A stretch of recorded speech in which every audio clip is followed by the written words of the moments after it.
내 아들 빚을 갚기 위해 밤낮 없이 일하는 며느리의 뺨을 다른 여자가 후려쳤습니다. 그런데 그 여자가 내 아들의 여자였다는 걸 알게 된다면 당신은 어떻게 하시겠습니까? 이 모든 것이 아들의 추악한 계획이었다는 진실과 마주했을 때 한 어머니는 결심했습니다. 너는 이제 내 아들 아니야. 얘 호적에서 파버릴 거야. 30년간 반찬 가게를 운영하며 아들 하나만 바라보고 살아온 어머니 박복래. 어느 날 며느리 최은서가 일하는 병원에서 간호사 윤지연에게 뺨을 맞는 충격적인 장면을 목격합니다. 하지만 단순한 직장 내 괴롭힘이라 생각했던 이 사건 뒤에는 아들 김진혁과 간호사 윤지연의 추악한 불륜과 며느리를 내쫓으려는 기막힌 음모가 숨겨져 있었습니다. 40년 전 자신 또한 남편의 배신과 시댁의 구박을 견뎌야 했던 박복래는 며느리가 자신의 아픈 과거를 되풀이하게 둘 수 없다고 결심합니다. 오늘은 한 어머니의 피눈물 나는 복수와 혈연을 뛰어넘은 진짜 가족의 의미를 되새기게 하는 이야기를 전해드리겠습니다. 오늘의 이야기 시작합니다. 그 전에 잠깐 구독과 좋아요 눌러주시면 큰 힘이 됩니다. 서울 강북구의 떠들썩한 시장 골목, 그곳에 박복래의 인생이 담긴 작은 반찬 가게가 자리하고 있었습니다. 올해 60의 복래는 지난 30해 동안 한결같이 새벽 4시면 가게의 불을 밝혔습니다. 어둠이 채 가시지 않은 시간, 그녀의 손은 쉴 틈 없이 움직였습니다. 신선한 채소를 다듬고 비법 양념을 만들고 정성껏 반찬을 무쳐내는 일. 저녁 9시 가게의 셔터를 내릴 때까지 고된 노동은 이어졌지만 복래는 단 하루도 소홀한 적이 없었습니다. 2평 남짓한 작은 공간에서 시작한 가게는 이제 본점과 2개의 분점을 둔 번듯한 사업체가 되어 있었습니다. 가게 벽에는 낡은 흑백 사진들이 그녀가 걸어온 길을 말해주고 있었습니다. 20년 전 남편과 함께 처음 가게를 열었을 때 찍은 사진, 10년 전 분점을 내고 감격에 겨워 찍은 사진, 그리고 3년 전 아들 이강훈의 결혼식 사진까지. 사진 속에서 며느리 김지우와 나란히 서서 환하게 웃는 아들을 볼 때면 복래의 입가에도 희미한 미소가 번졌습니다. 처음부터 며느리가 살갑게 느껴졌던 것은 아니었습니다. 지나치게 조용하고 소극적인 성격이 답답하게 느껴질 때도 있었지요. 하지만 시간이 흐르며 복래는 알 수 있었습니다. 지우는 말이 없을 뿐 누구보다 성실하고 배려심 깊은 아이라는 것을요. 굳은 시댁 살림도 실은 내색 한 번 없이 해냈고 아들 강훈의 뒷바라지는 또 얼마나 정성껏 하는지 모릅니다. 그런 지우를 보며 복래는 참 착한 아이라고 마음으로 며느리를 품었습니다. 어느 날 아침 복래는 으슬으슬 한기를 느꼈습니다. 평소 같으면 대수롭지 않게 약국에서 감기약 한 봉지를 사 먹고 말았을 테지만 그날따라 문득 며느리 지우가 떠올랐습니다. 지우가 간호조무사로 일하는 성북중앙병원이 가게에서 걸어서 15분 거리라는 생각에 미치자 복래는 마음을 정했습니다. 며느리 얼굴도 볼 겸 진료도 받을 겸 병원에 들르기로 한 것입니다. 오전 10시쯤 가게 일을 직원에게 맡기고 복래는 익숙한 길을 따라 병원으로 향했습니다. 그 길을 걸을 때마다 복래의 마음은 늘 복잡한 감상에 적곤했습니다. 병원이 서 있는 그 넓은 터가 바로 박복래 자신의 땅이었기 때문입니다. 성북중앙병원이 서 있는 땅은 10년 전까지만 해도 잡초만 무성한 빈터였습니다. 복래가 반찬 장사를 하며 푼푼히 모은 돈으로 1평, 2평 사모은 땅이었죠. 처음에는 그저 노후 자금이나 마련할 요량으로 시작한 투자였습니다. 하지만 그 땅의 운명은 10년 전 그날 송두리째 바뀌고 말았습니다. 눈이 펑펑 쏟아지던 성탄전야, 남편 이철수가 갑작스러운 심장마비로 쓰러졌습니다. 동네에는 변변한 병원 하나 없었고 가장 가까운 대학병원 응급실까지는 40분이 넘게 걸렸습니다. 그날따라 폭설로 길이 막혀 구급차는 1시간이 넘어서야 겨우 병원에 도착했습니다. 하지만 이미 때는 늦어버렸지요. 응급실 의사가 무심코 중얼거린 한마디가 복래의 심장에 비수처럼 박혔습니다. 30분만, 딱 30분만 일찍 오셨더라면 그 한마디가 복래의 남은 생을 지배했습니다. 장례를 마친 복래는 동네에서 작은 의원을 운영하던 의사 박성우를 찾아갔습니다. 그리고 자신의 전 재산이나 다름없는 그 땅을 병원 부지로 무상 임대해주겠다는 파격적인 제안을 했지요. 단 하나의 조건은 이 동네 사람들을 정성껏 치료해달라는 것이었습니다. 남편처럼 허망하게 길 위에서 생을 마감하는 사람이 다시는 없어야 한다는 절박한 마음이었습니다. 그렇게 성북중앙병원은 복래의 핏빛 눈물과 희생 위에 세워졌습니다. 병원 로비에 들어선 복래는 북적이는 환자들과 바쁘게 오가는 의료진들을 보며 남편의 죽음이 헛되지 않았음을 느끼며 남몰래 뿌듯함을 삼켰습니다. 2층 내과 병동으로 올라가 며느리 지우를 찾던 복래의 귀에 날카로운 고함이 꽂혔습니다. 제대로 하라고 했지! 이 따위로 일할 거면 당장 그만둬! 소리가 나는 쪽을 보니 간호사 스테이션 앞에서 키가 멀대같이 큰 간호사가 지우를 세워두고 윽박지르고 있었습니다. 지우는 고개를 푹 숙인 채 죄송합니다. 다시 확인하겠습니다. 라며 기어들어가는 목소리로 답했습니다. 주변의 시선에도 아랑곳하지 않고 최유라라는 명찰을. 단 간호사는 조무사 주제에 어딜 설쳐! 시키는 일이나 똑바로 해! 라며 인격적인 모독까지 서슴지 않았습니다. 그 순간 복래의 가슴 속에서 뜨거운 불덩이가 치솟았습니다. 바로 그때였습니다. 최유라가 성큼 다가가 손을 번쩍 들더니 그대로 지우의 뺨을 내리쳤습니다. 짝! 살이 부딪히는 파열음이 복도 전체에 메아리 쳤습니다. 복래는 숨이 멎는 것만 같았습니다. 뺨을 맞고도 지우는 아무 말 없이 고개만 더 깊이 숙였습니다.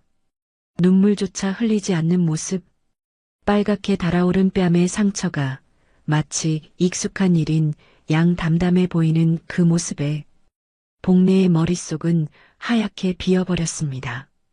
그 순간 40년 전의 기억이 섬광처럼 스쳐 지나갔습니다. 갓 22살 새댁이었던 젊은 날의 복래. 아이를 갖지 못한다는 이유로 시어머니의 방에 무릎 꿇고 앉아 모진 말을 듣던 그날. 씨도 못 붙이는 게 어디서 밥 축내고 있어? 라는 폭언과 함께 날아온 손찌검. 짝! 하는 소리와 함께 귀가 멍멍해지고 입안에 비릿한 피맛이 돌았던 그날의 기억이었습니다. 시누이들은 외면했고 남편은 모른 척했지요. 아무도 자신을 지켜주지 않는 서러움 속에서 복래는 그저 모든 것을 혼자 견뎌야만 했습니다. 지금 눈앞의 며느리 김지우의 모습이 40년 전의 박복래와 너무나도 똑같았습니다. 고개를 숙인 채 말 한마디 못하고 그저 참기만 하는 모습, 홀로 부당한 폭력을 감내해야 하는 그 외로움과 서러움까지도 말입니다. 복래는 더 이상 참을 수 없었습니다. 40년 전에는 힘이 없어 당하고만 살았지만 지금은 아니었습니다. 내 며느리를 지켜줄 힘과 능력이 있었습니다. 지금 뭐 하는 짓이야? 복래의 낮고 위험 있는 목소리가 복도에 울려 퍼졌습니다. 모든 시선이 복래에게로 향했고 간호사 최유라도 짜증 섞인 얼굴로 돌아보았습니다. 누구세요? 환자 아니시면 나가주시죠. 저희 직원들 문제입니다. 최유라의 오만한 말투에 복래는 기가 찼습니다. 사람 뺨을 때리는 게 직원 문제라고? 그럼 경찰서 가서도 그렇게 말할 수 있는지 한번 볼까? 복례의 기세에 최유라가 한 걸음 물러서는 그때 멀리서 익숙한 목소리가 들려왔습니다. 어이구, 박 여사님. 정장을 입은 중년 남자가 헐레벌떡 달려오고 있었습니다. 병원장 윤태준이었습니다. 윤태준은 복례를 보자마자 90도로 허리를 숙이며 극진히 예의를 차렸습니다. 여사님, 어쩐 일이십니까? 미리 연락이라도 주시지 그러셨어요. 순식간에 복도는 찬물을 끼얹은 듯 조용해졌습니다. 병원장이 웬 허름한 할머니에게 쩔쩔매는 모습은 누구도 본 적 없는 광경이었기 때문입니다. 최유라의 얼굴은 새하얗게 질렸습니다. 떨리는 목소리로 병원장님, 이분이 누구? 라고 묻는 최유라에게 복례는 천천히 다가가 나직이 말했습니다. 내가 누군지 알고 싶어? 이 병원 땅 주인이다. 네. 땅 주인이요? 최유라의 입이 벌어졌습니다. 주변은 술렁이기 시작했고 병원장 윤태준이 네, 이 병원 부지 전체를 저희에게 무상으로 임대해 주신 박복래 여사님이십니다. 라고 확인해주자 웅성거림은 확신에 찬 놀라움으로 바뀌었습니다. 방금 전까지 무시하고 나가라며 소리쳤던 상대가 병원의 실질적인 은인이라는 사실에 최유라의 낯빛은 흙빛이 되었습니다. 윤태준은 상황의 심각성을 직감하고 여사님, 대체 무슨 일이 있었던 겁니까? 라며 조심스럽게 물었습니다. 복례는 일부러 모두가 들을 수 있도록 또렷한 목소리로 말했습니다. 이 간호사가 내 며느리 뺨을 쳤어요. 여기 사람들 전부 보는 앞에서 말이오. 윤태준의 얼굴이 싸늘하게 굳었습니다. 그는 최유라를 쏘아보며 최 간호사, 당장 원장실로 와 있어. 라고 명령했습니다. 소동이 일단락되는 그 순간 복례는 복도 저편에서 익숙한 뒷모습을 발견했습니다. 아들 이강훈이 즐겨 입는 회색 정장. 틀림없는 아들이었습니다. 강훈은 이쪽을 지켜보다가 복례와 눈이 마주칠 뻔하자 황급히 몸을 돌려 엘리베이터 쪽으로 사라졌습니다. 잠깐이었지만 복례는 직감했습니다. 아들 강훈이 이 모든 상황을 보고 있었다는 것을요. 회사에 있어야 할 아들이 왜 평일 대낮에 병원에 있었을까? 그리고 왜 엄마를 보고도 아는 척하지 않고 도망치듯 사라졌을까? 의문이 꼬리를 물었습니다. 복례가 멍하니 서 있는 지우에게 강훈이가 혹시 병원에 온 적 있니? 라고 묻자 지우는 고개를 갸웃하며 답했습니다. 아니요, 강훈 씨는 병원 냄새도 싫어하는걸요. 그날 밤 복례는 잠을 이룰 수 없었습니다. 며느리가 뺨 맞는 모습, 아들이 도망치듯 사라지던 뒷모습이 머릿속을 떠나지 않았습니다. 혹시나 하는 마음에 아들에게 전화를 걸었습니다. 정민아, 너 오늘 혹시 병원 근처에 온 적 있었니? 수화기 넘어 아들의 목소리는 너무나 빠르고 단호했습니다. 병원요? 아니요. 저 오늘 하루 종일 회사에 있었는데요. 평소와 달리 미세하게 떨리는 목소리, 마치 미리 준비라도 해둔 듯한 대답에 복례의 의심은 확신으로 변해갔습니다. 무언가 있다. 아들과 며느리 그리고 며느리를 괴롭히는 저 간호사 사이에 내가 모르는 끔찍한 비밀이 숨겨져 있다는 불길한 예감이 복례의 온몸을 휘감았습니다. 다음 날 아침 복례는 지우에게 전화를 걸어 언제부터 그런 괴롭힘을 당했는지 물었습니다. 지우는 한참을 망설이다 사실은 제가 이 병원에 온 첫날부터요. 라고 어렵게 입을 열었습니다. 3년 내내 지속된 괴롭힘을 까맣게 몰랐다는 사실에 복례는 가슴이 미어졌습니다. 그런데 왜 진작 말을 안 했어? 복례의 다그침에 지우는 어머님께 걱정 끼쳐드리고 싶지 않았어요. 제가 참으면 되는 일이니까. 라고 답했습니다. 그 순간 복례는 결심했습니다. 더 이상 며느리가 혼자 참게 두지 않겠다고. 그리고 아들 강훈과 간호사 최유라의 관계를 직접 파헤치기로 마음먹었지요. 그날부터 복내는 혈압약, 무릎 통증 등 온갖 핑계를 대며 매일같이 병원을 드나들었습니다. 며칠간 지켜본 결과 두 사람의 관계에 대한 의심은 점점 짙어졌습니다. 강우는 아내 지우가 오후 근무로 가장 바쁜 시간대에 맞춰 병원 근처에 나타났고 그때마다 최유라는 휴게 시간을 핑계로 자리를 비웠습니다. 결정적인 증거가 필요했던 복내는 결국 사설 탐정을 고용했습니다. 며칠 뒤 탐정이 내민 사진 몇 장에 복내는 온몸의 피가 차갑게 식는 것을 느꼈습니다. 다정하게 손을 잡고 걷는 모습, 병원 뒤편 공원에서 입을 맞추는 모습, 그리고 한 호텔로 함께 들어가는 모습까지 더 이상의 의심은 무의미했습니다. 가장 충격적인 것은 탐정이 녹음해 온 두 사람의 대화였습니다.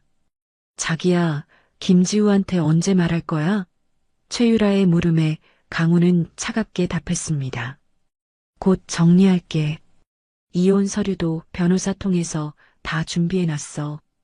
정리라는 말. 아들에게 며느리는 그저 정리해야 할 대상일 뿐이었습니다.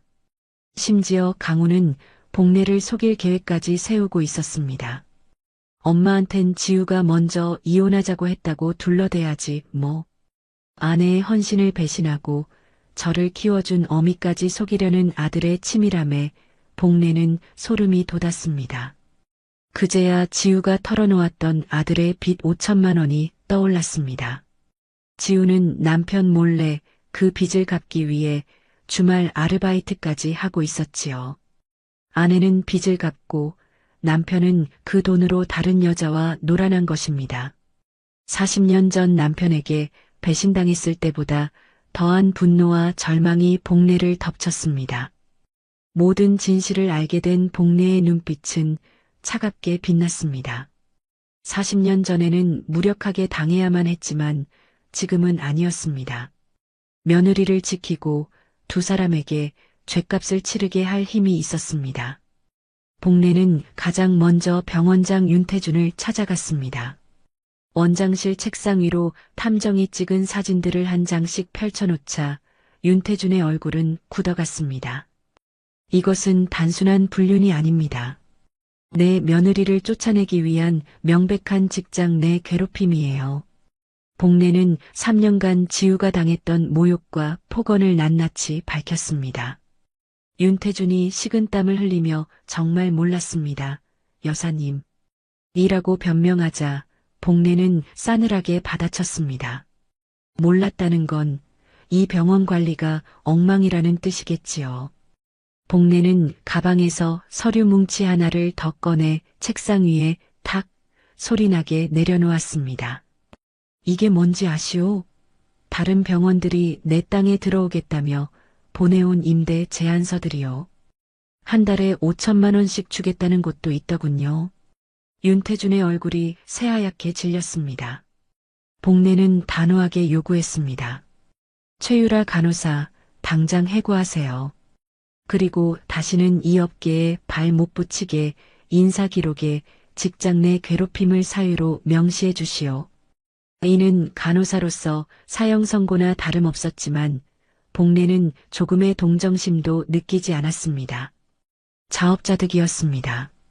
그날 오후 최유라는 병원장실로 불려가 사진과 함께 해고 통지서를 받았습니다.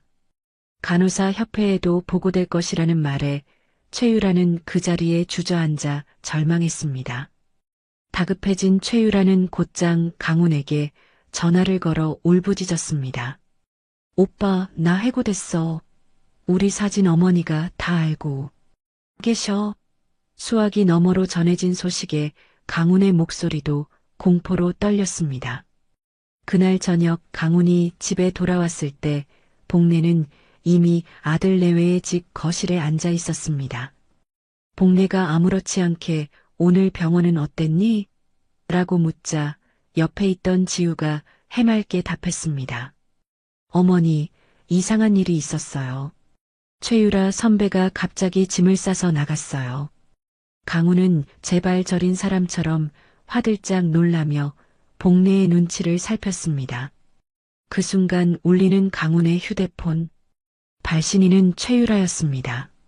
모든 것을 지켜보는 복례의 입가에 차가운 미소가 걸렸습니다. 복수의 서막이 올랐을 뿐이었습니다. 최유라가 해고된 후 강훈은 눈에 띄게 불안해했습니다. 집에 와서도 휴대폰만 들여다봤고 복례의 시선을 피하기에 급급했지요.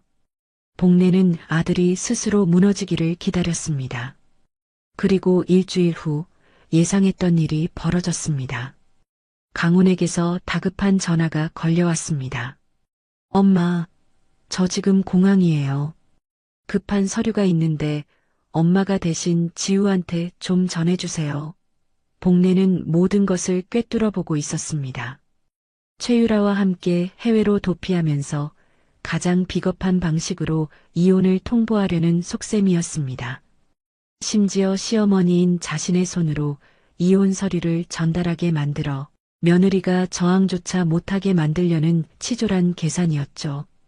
1시간 뒤 복례의 손에 두툼한 서류 봉투가 쥐어졌습니다. 병원으로 향하는 내내 복례의 마음은 천갈래 만갈래로 찢어졌습니다.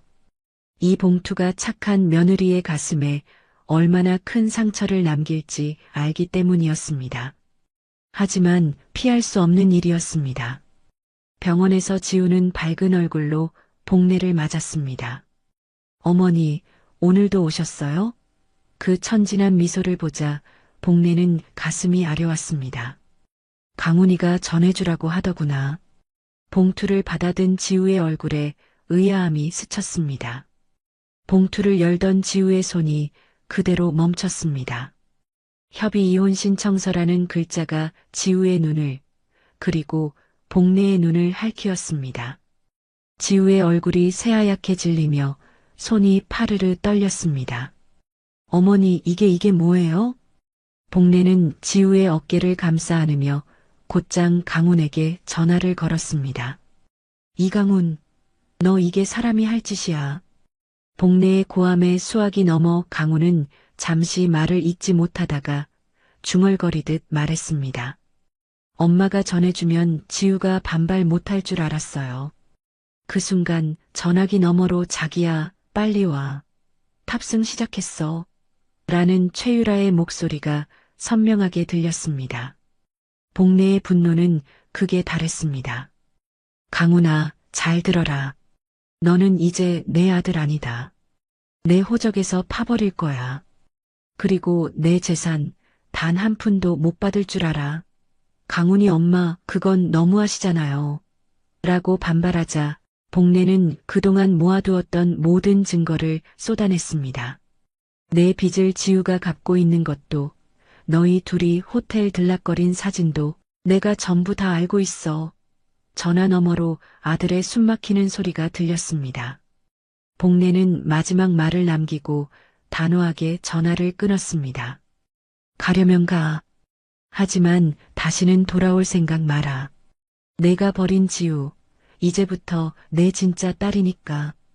전화를 끊은 복례는 넋이 나간 채 앉아있는 지우를 돌아보았습니다. 소리 없이 눈물만 뚝뚝 흘리는 모습. 40년 전 남편의 배신 앞에 홀로 울어야 했던 자신의 모습과 겹쳐 보였습니다. 지우야, 울지 마라. 내 잘못이 아니야. 복례는 지우의 손을 잡고 강훈과 최유라의 불륜 사실을 모두 털어놓았습니다. 진실을 마주한 지우는 그제야 아이처럼 소리내어 울기 시작했습니다. 그동안 겪었던 서름과 배신감이 한꺼번에 터져 나온 것이지요. 그날 밤 복례는 뜬 눈으로 밤을 새웠습니다. 그리고 다음 날 변호사를 찾아가 유언장을 새로 썼습니다. 전 재산을 아들 이강훈이 아닌 며느리 김지우에게 상속한다는 내용이었습니다. 복례는 절망에 빠진 지우에게 새로운 길을 열어주었습니다. 소영아, 내 진짜 꿈이 뭐였지? 복례의 물음에 지우는 오래전 접어두었던 꿈을 조심스럽게 꺼냈습니다. 의사가 되고 싶었다고. 집안 형편 때문에 포기해야만 했던 꿈이었습니다. 의대가 내가 내 학비랑 생활비 전부 대줄게. 너는 그럴 자격이 있어. 복내의 단호한 지원에 지우는 다시 책을 펴기 시작했습니다. 그 사이 태국으로 도피했던 강훈과 최유라의 삶은 처참하게 무너져 내렸습니다. 돈이 떨어지자 사랑도 끝났고 서로를 핥히다 결국 최유라는 다른 남자를 찾아 떠났습니다. 모든 것을 잃고 빈털터리가 된 강훈은 뒤늦게 복내와 지우에게 용서를 빌었지만 돌아온 것은 냉정한 거절뿐이었습니다. 1년 뒤 지우는 기적처럼 의과대학에 합격했습니다. 합격자 명단에 선명하게 박힌 김지우라는 이름을 보며 두 사람은 부둥켜 안고 울었습니다. 그 눈물은 슬픔이 아닌 새로운 시작을 알리는 기쁨의 눈물이었습니다. 어느 날 병원 복도를 지나던 복내는 청소 도구를 든 최유라와 마주쳤습니다. 한때의 오만함은 온데간데 없이 최유라는 고개만 숙일 뿐이었습니다. 복수는 이미 끝났습니다. 복내의 마음에는 더 이상 분노 대신 평온함이 자리 잡고 있었지요. 전화기 너머로 들려오는 지우의 목소리는 활기찼습니다. 어머니, 제가 의사 되면 어머니 건강은 제가 책임질게요. 그 말에 복내는 웃었습니다. 인생의 가장 큰 배신이 역설적이게도 가장 큰 선물을 가져다 준 셈이었습니다. 피로 이어진 아들은 마음을 핥히었지만 마음으로 이어진 딸은 상처를 보듬고 새로운 희망을 주었습니다. 진짜 가족이란 무엇인가? 그것은 혈연이 아닌 서로를 지켜주고자 하는 존중과 사랑의 마음에서 비롯된다는 것을 복내와 지우는 온몸으로 증명해내고 있었습니다. 오늘도 귀한 시간 내어 끝까지 시청해주신 구독자 여러분 진심으로 감사드립니다. 오늘의 이야기가 마음을 울렸다면 구독과 좋아요, 댓글 부탁드립니다.